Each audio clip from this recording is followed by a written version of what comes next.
We are Legion. We do not forgive. We do not forget. Expect us. That's a chillingly catchy slogan right there. And since first coming to prominence back in 2003 as a mere joke on 4chan, the anonymous group have grown into a serious force to be reckoned with.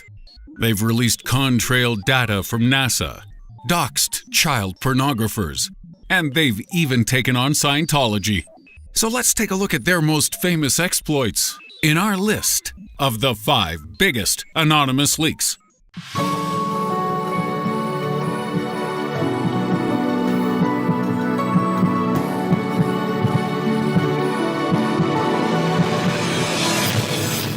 In at 5, Operation Darknet. Anonymous's Operation Darknet was probably their biggest crowd pleaser yet, as in October 2011, they launched an online offensive against those who used anonymous proxy hosting techniques to hide child pornography. Kitty fiddlers collectively soiled themselves as a series of distributed denial-of-service attacks were launched against websites known to offer this material. And when over 40 of them went down on the dark web, the pedophile community, lurking behind Tor, began to speak out, claiming it was their God-given right that we can choose to have our sexual preferences for youth. Oh, that's fair. So long as I'm given my God-given right to slowly remove your genitals with a cheese grater if I find out where you are, pal. And find out we did, as after tracking a huge number of these perverts through their disgusting forum posts over a period of several months, Anonymous doxed more than 1,500 maggots who used and provided child pornography by revealing their usernames and other information about them. Anonymous then invited the FBI and Interpol to follow up their investigations, and later announced that they planned to continue this fight to make the internet uninhabitable for these disgusting degenerates to exist. Anonymous proved themselves to their word when in April 2016, in response to a new wave of child pornographers sprouting up online, Operation Darknet was relaunched. We're coming for you, Pedo Bear. You can't hide in the woods forever. At 4, Project Chanology.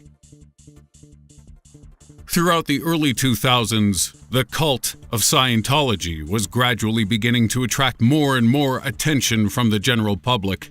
And while people knew of Tom Cruise's involvement in the church, few knew or cared much about it. Until on the 14th of January 2008, Anonymous leaked a video of Cruise being interviewed by other Scientologists as part of their war on the group called Project Chanology. And it was darn weird. In the video, Cruise discusses many strange things, including the apparent fact that only Scientologists are qualified to help after a car accident, that Scientologists are the best at helping drug addicts, and that they are the only group that can bring nations together to achieve world peace. But throughout the video, you can't help but notice how Cruise's eyes look deranged, and how he laughs like a maniac.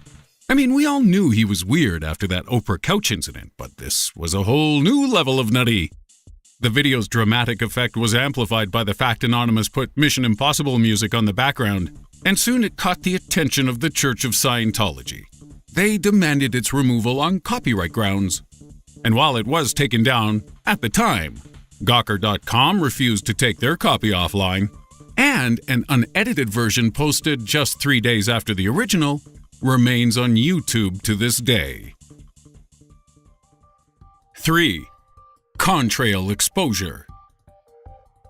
In February of 2016, Anonymous managed to hack their way into NASA's servers. Probably not for the first time, but on this occasion, they claim to have discovered evidence of a top-secret weather-modifying drone program. AnonSec released a full paper detailing how the hack went down, why they did it, and their analysis of the data they recovered, which includes information pertaining to a project called Alternative Fuel Effects on Contrails and Cruise Emissions. Some of the most damning data seem to have been taken from a DC-8 jetliner flight analysis. But just to make sure everything was covered, Anonymous then posted a 276 gigabyte haul of data, including 631 aircraft and radar videos, 2,143 flight logs, and the personal data of 2,414 NASA employees. This information was leaked to a member of InfoWars, so we can't be sure of its veracity. But after Anonymous claimed they had managed to gain control of a $100 million drone flying over the Atlantic, publicly available flight logs were released which seemed to corroborate an ONSEC's story. NASA denies their claims, but then those naughty boys would, wouldn't they? At 2. Steubenville. Another of Anonymous's more gallant projects was their involvement in the 2013 Steubenville rape case, where a group of boys from the Steubenville High School football team had been accused of gang raping an underage girl in rural Ohio. And with what looked like a potential cover-up starting to occur, Anonymous intervened.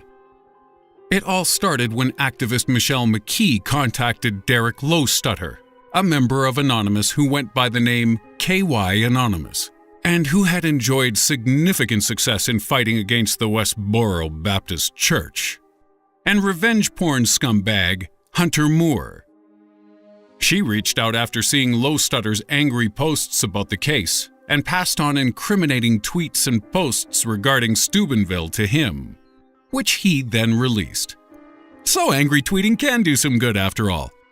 Lowstutter and a group of other Anonymous members known as NightSec then pretended to have information on everyone involved with both the cover-up and the crime, threatening to release it if the guilty parties didn't come forward. This threat and the subsequent hacking of Steubenville's website made national news. And if you'll remember, they followed this up by staging a masked protest of 1,000 people outside the local courthouse. As Anonymous's deadline for the accused to admit their crimes edged ever closer, Lowstutter was anonymously sent a video file through Twitter showing an old Steubenville football player drunkenly joking about the incident and referring to the victim as the dead girl. Anonymous leaked it, and a Michael Nodianos later apologized for his comments. And Lowstutter gained unwanted attention when he used his KY Anonymous profile to publicly demand that Anonymous should be careful not to defame innocent people. This violated Anonymous's no leadership protocol, and the rest of the group went rogue, with Lowstutter's real identity suddenly under threat of exposure. All of this unfolding while 2 boys were being held on trial for the rape, with some of the leaked evidence used in the case against them. And finally, in 2013, Trent Mays and Malik Richmond were given pathetically short 1-year sentences. But Anonymous wasn't satisfied. There were others who had escaped justice, and this proved even truer when a second Steubenville rape case came to light in 2015. Both Lowstutter and Anonymous were committed to finding and exposing more evidence of these terrible sex crimes. But there was a problem. Several members of the group, including Lowstutter, had been outed and raided. And as of November 2016, he has pled guilty to 2 charges relating to his hacking activities and faces 10 years in prison, with co-hacker Noah McHugh also facing jail time. Because when a heroic hacker gets more jail time than the convicted rapist, that's called justice, ladies and gentlemen. Number 1. H.B. Gary Federal. It seems like a pretty bad idea to call out Anonymous online, and an even worse one to claim you've infiltrated their group. But that's exactly what Aaron Barr did in 2011. And it did not go well for him or his business. Barr was the chief executive of technology at the security firm H.B. Gary Federal. And in response to his purported infiltration, Anonymous's first act was to wipe his personal iPad remotely. I mean, that's pretty annoying. All those family photos and your scores on Candy Crush gone. But this was just the start. Because a few days later, Anonymous made mincemeat of his company's supposed security by hacking the H.B. Gary Federal page and replacing it with a message saying Anonymous should not be messed with. And they didn't stop there. Oh no! Because Anonymous then decided to drop their phone network delete important files, and hack into the company's email system to dump 68,000 pieces of internal communication out into the open. And when they did this, they didn't just leak the emails through some random hosting site. No! They leaked HB Gary's emails through the Twitter page of Chief Executive Aaron Barr.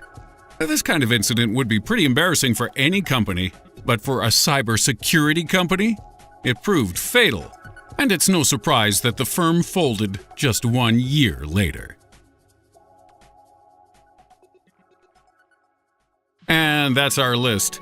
If you liked this, why don't you check out our recent video on the biggest WikiLeaks exposures too? And if this clip gets enough attention, maybe we'll cover the biggest anonymous hacks as well, like that time they bummed everyone out and broke the PlayStation Network. Please don't do that again during the Christmas season. I do not want to have to talk to my family.